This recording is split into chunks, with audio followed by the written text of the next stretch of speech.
সেনাপতি এদিকে আসো। আজকে আমরা শিকারে যাব বিকালে, সব জিনিসপত্র রেডি করো। জি যাবা না, ঠিক আছে।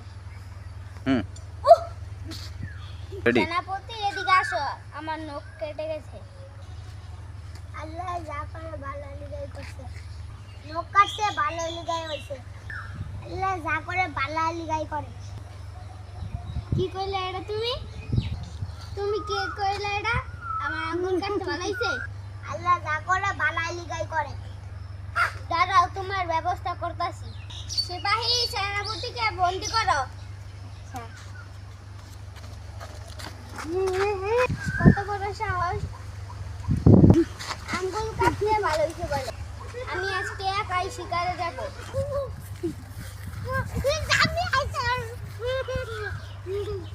হ্যাঁ, আর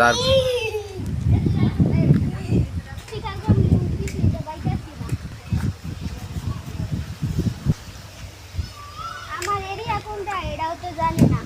অনেকদিন পরে আমার সন্তান হয়েছে, এই খুশিতে কি করা যায় বলুন? আপনার যা রেডি। ভালো মনে হয় তাই করো। Ready on. না, তুমি বলো কি করলে ভালো হয়। আমি যা বলবো তাই করবেন। হ্যাঁ বলো। আরেক রাজ্যের একটা লোক, শরীরে কোনো কাটা চিহ্ন নাই, এমন একটা লোক বলি দেবে। ঠিক আছে, এমন একটি লোক নিয়ে আসো।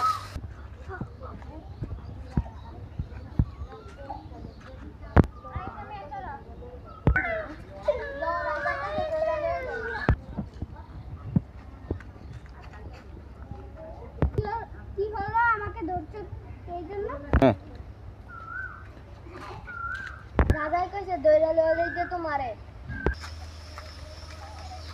রাজা মশাই, এই যে একটা লোক পাইছি, দৌড়া লইছি। ঠিক আছে, ওকে বলি দেওয়ার ব্যবস্থা করো। ঠিক আছে, দাঁড়াও। রাজা মশাই, ওর তো আঙ্গুল কাটা। ওর তো আঙ্গুল কাটা, ফ্রেশ মানুষ লাগবে, তাহলে ওরে ছেড়ে দে। ঠিক আছে রাজা মশাই।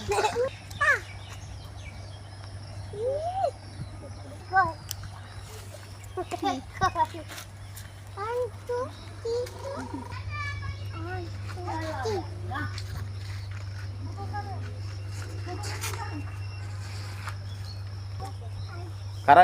সিপাহী, জেলখানাতে মন্ত্রীরা বার করে নিয়ে এসো। জি মহারাজ। আমার তো আঙ্গুল কাটতে গেছে, তুমি কইছিলা যে ভালো গেছে। আমি আমার রাজ্য ছেড়ে আরেক রাজ্য আমার